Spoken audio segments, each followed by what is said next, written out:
Thanks to decades of gut-wrenching perseverance and research, this is the last pain I'll feel. Okay guys, I want to go ahead and get this out of my system. Well, a lot of you know, if you're friends with me on Facebook, I'm not a big fan of Dragon Ball GT. I don't really hate it, and I don't really love it either, but before I review the Saiyan Saga, or anything else for that matter, I'm going to have to go ahead and tell you I'm going to give a half-cast plot explanation, just because I don't really care at all.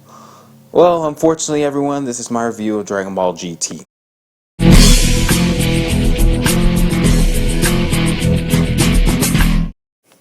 Well, I better explain how this series was born in the first place. Due to the immense popularity of Dragon Ball and Dragon Ball Z, Toei Animation, much like Microsoft, saw money and decided to make a new show that has nothing to do with the original manga.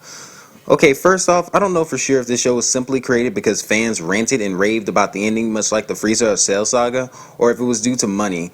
I'm not really sure and I don't really care, I'm just gonna assume it was both. Well, I'm just gonna really skim this. I don't really care for the plot. It's quite dull and just pointless. So let's just go ahead and get into it. Well, basically, Garlic Jr. finds Black Star Dragon Balls, which I find one of the cheapest plot inventions since Silver from Sonic 06, and accidentally wishes Goku to be transformed into a child. Goku goes playing around a bit and finds out the planet will be exploded if the Dragon Balls aren't brought back by King Kai. Once again, whether red or green, Shinron does nothing but screw up people's lives. I mean, seriously. First off, I mean, he only does a certain amount of wishes and only can do certain wishes, showing that he's limits to a dragon. I mean, dragons are supposed to be mythical creatures that are supposed to do anything. In this show, they make them almost invincible. I mean, I know I'm just probably giving my gripe about Shinron, period, but really, I think they could really done better with this guy. I mean, I know he's not supposed to be invincible, but at least give him some credit for what he does. And I mean, it doesn't make him any better than now he's gonna blow the planet up. Well, to make a long story short, they collect a few of them, meet some ductard, oh god, what is his name? I don't care. General Ductard is the name for now. I really don't care. He awakens Baby, and then they meet him in various places in space, only for Baby to beat them to Earth and curse half the Z Warriors or GT Warriors. I really don't know and I don't care. They come back, give the darn Dragon Balls to a cursed Dende and Popo unknowingly, and then they give it to Baby. Baby wishes for a new planet Tuzzles, which, by the way, the Saiyans persecuted the Tuvels or whatever. I frankly fell asleep half the time. I'm telling you, I cannot stay up and pay attention to this show for my life. Dragon Ball Z filler keeps me more interested in this crap. And let me tell you, Gohan's Secret Identity Crisis, as boring as it is, but at least it makes some sense. This crap is just something totally pulled out of their cast to make a quick buck. It's not like Halo where they made a decent game. This crap is purposely done for the shock factor. I'm serious here. This is not even a real good show. I mean, I can see why people don't even really say it's canon. But moving on. Goku does a quick cast training session, becomes a Super Saiyan 4, fight Baby Vegeta, wins, the planet blows up, Piccolo dies for no absolute reason at all, and then all of a sudden we have a tournament. Oh my god, I hate this crap. I mean, really, after a death of a comrade who has been with us since the beginning of Z, I mean, yeah, he was an enemy around the end of Dragon Ball, which I still have not seen, by the way, but, I mean, at least could we have mourned a little longer? I mean, really, I don't understand it, but, you know, let's just go ahead before I throw up all over the place. Hell is unleashed. General Ductard, whatever. Him and Dr. Jerome make Super Android 17, which is basically the fusion between Hellfire 17 and Android 17. They're not even trying to make a decent plot. This is frustrating to go through.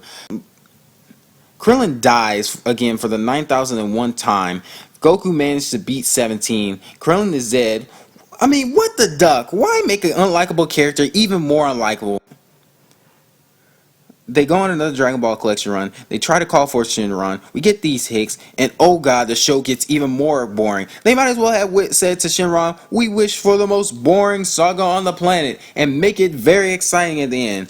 They beat a bunch of retards. Now we're using SSJ4s. That didn't work. Well, let's just finish it the traditional way with a mother ducking spirit bomb. Oh ho ho! Not just a spirit bomb or a large or a super. One. Why in the world did they choose to make this show good all of a sudden? Why doesn't Trunks and Goten fuse to help? Why doesn't Gohan regrow his balls to help? Why does he purposely wear the turtle uniform, signifying that he would help when all he does is talk and make the show even more boring than before? Why does Vegeta go Magnum PI on us? Why does he act like he's useless? I hate this so much. Now look, there are some positive things to the show. The conclusion is great, but questionable. I mean, why in the world would Goku leave his wife for the 9,002nd time if he just saved the world the last ducking time? I mean, why does Trunks suck? Why am I bored to death until the last 10 episodes? That's bad. Yeah, this fight was epic, but still lacked because everyone was playing around, especially Gogeta. I mean, why is he a hick all of a sudden? I'm totally confused beyond belief. Look, GT's character designs are pretty good, right? Especially Super Saiyan 4 Gogeta, which I have a knack to want to draw a lot. The attacks are as awesome as Z, but really it has no plot. I mean, go really watch the show. They just make excuses why certain characters are here, like Baby or Mega Shenron. I really didn't even care to finish the show by watching Hero's Legacy because it would only make me more mad. In the end, I think this show is good on action, but won't keep your attention span for too long because there's just too much fairy-like storylines.